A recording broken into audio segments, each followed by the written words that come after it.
क्या कर रही थी मेरी लाडो? कुछ नहीं पापा, बस लेटी हुई थी। तुम्हारी माँ कहाँ है? माँ और चाची रसोई में खाना बना रही हैं। अरे, तो अगर माँ और चाची खाना बना रही हैं, तो तुम्हें भी उनका हाथ बटाना चाहिए ना? हाँ जी पापा, मैं बस जा ही रही हूँ। अपने पापा के कहने पर किरण फौरन रसोई की तरफ चली गई, जहाँ उसकी चाची और उसकी माँ खाना बना रही थी। उसे रसोई में आता देख उसकी माँ कमला ने उससे कहा, क्या हुआ, तेरा मुंह क्यों लटका हुआ है? नहीं तो, कुछ भी तो नहीं हुआ। अब लाओ ये गाजर मैं छिल देती हूँ। नहीं, रहने दे, अब कुछ तो बात है, बता ना क्या हुआ। वो मैं पढ़ाई कर रही थी अपने कमरे में, पर पापा ने कहा कि मैं आप दोनों का हाथ बटाऊं रसोई के काम में। अच्छा, तो ये बात है।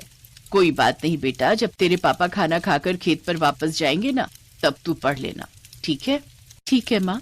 क्या पढ़ाई पढ़ाई करती रहती है किरण? अरे जल्दी से जल्दी खाना बनाना सीख ले, वरना ससुराल में सब तेरी माँ को ही कोसेंगे कि लड़की को कुछ नहीं सिखाया उन्होंने। अपनी चाची की ये नसीहत किरण को बिल्कुल नहीं भाई, लेकिन फिर भी वो कुछ नहीं बोली।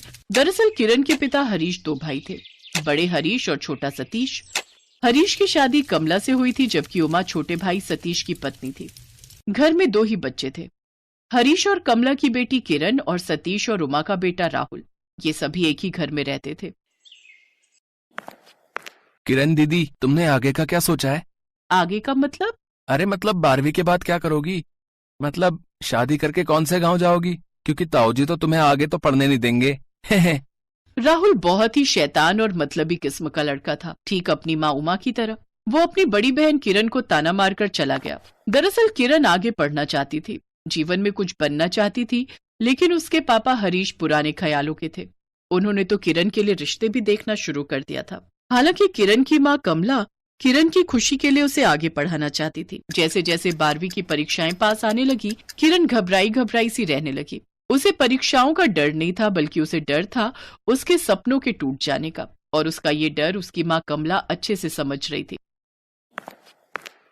क्या हुआ, इतनी उदास क्यों है? माँ मुझे आगे पढ़ना है, तुम पापा से बात करो ना। कोई फायदा नहीं है बेटा, मैंने कोशिश की थी, लेकिन क्या माँ, पापा को आखिर दिक्कत क्या है?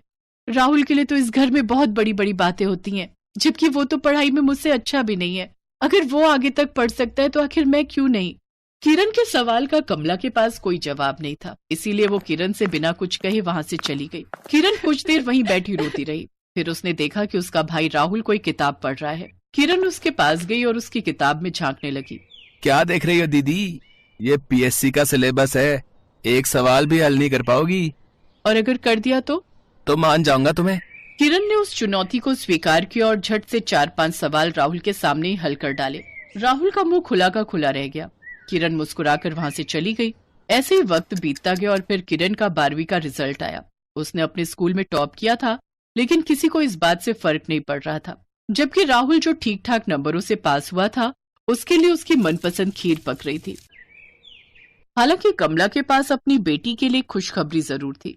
किरण, मेरी बात ध्यान से सुन बेटा, तेरी मामी ने तेरे पापा को फोन करके कहा है कि उनकी तबीयत बहुत खराब रहती है, तो बच्चों की देखभाल के लिए वो तुझे अपने पास बुलाना चाहती हैं कुछ महीनों के लिए। अरे पर क्या हुआ मामी को? कुछ नहीं हुआ उन्हें पगली, तू बस उनके पास चली जा, वरना यहाँ रही तो तेरे पापा तेरी शादी करा देंगे। रहने दो माँ, कुछ महीनों में क्या हो जाएगा। अरे पगली, तू जा तो सही, वहां तेरा जो मन आए जाकर पढ़ ले। मैंने तेरे मामा से बात कर ली है, उन्होंने तेरे पापा को समझा दिया है कि तेरी शादी तब तक नहीं कर सकते जब तक तू 20 साल की नहीं हो जाती, ये सरकारी नियम है, ऐसा बोला उन्होंने तेरे पापा को। अब किरण को सारी बात समझ आ गई। उसने खुशी से अपनी माँ को गले से लगा लिया और इस तरह किरण हंसी खुशी अपने मामा के पास चली गई। और इसके साथ ही किरण की शादी कुछ वक्त के लिए टल गई। किरण अपने मामा के घर रहकर बच्चों को ट्यूशन पढ़ाने लगी और अपने खर्च के लायक पैसे भी कमाने लगी। तू ठीक तो है ना किरण? हाँ माँ, मैं ठीक हूँ, आप बताओ। अरे क्या बताऊं, अपना राहुल पटवारी बन गया है। अरे वाह, कमाल कर दिया उसने। कहाँ है वो? लाओ बात कराओ। यही तो दिक्कत है, वो किसी से बात नहीं करता, अब बहुत बड़ा आदमी बन गया है। मैं समझी नहीं माँ, हुआ क्या है? अरे 1 साल पहले राहुल ने पटवारी का इम्तिहान दिया और पास हो गया। बस फिर तो उसके और उसके माँ बाप के तेवर ही बदल गए। तेरी चाची कहने लगी कि अब ये घर लायक नहीं है। राहुल दोनों को साथ लेकर शहर चला गया है, सुना है वहीं कोई नया घर ले लिया है। तो आप मिलने नहीं गई उनसे? पहले तो उन लोगों ने बुलाया नहीं, अब अगले महीने बुलाया है राहुल की शादी में। अच्छा, राहुल शादी कर रहा है? हाँ, तेरी चाची ने फोन किया था, बोल रही थी बहुत बड़े घर में शादी हो रही है, तो जरा तैयारी के साथ आना। माँ, आप जाओगे? हाँ, जाने का मन तो नहीं है क्योंकि तेरी चाची और राहुल के घमंड की अब कोई सीमा नहीं है, लेकिन जाना तो पड़ेगा वरना कहेंगे कि हम चिढ़ के मारे नहीं आए। अच्छा, ये सब छोड़ और ये बता तू कब आएगी? जल्दी आऊंगी माँ। कुछ दिन बाद राहुल की शादी का दिन भी आ गया।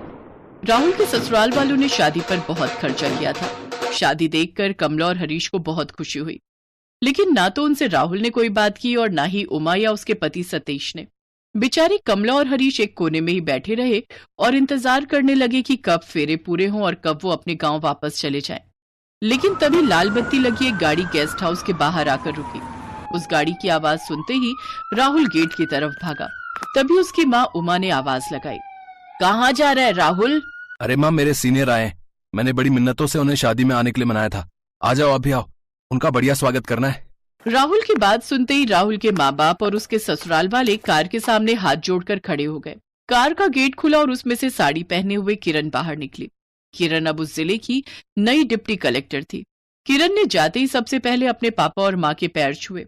कमला की आंखों में खुशी के आंसू थे और हरीश की आंखों में शर्मिंदगी के साथ साथ अपनी बेटी पर फक्र भी झलक रहा था, जबकि राहुल और उसके परिवार को तो जैसे सांप ही सूंघ गया था।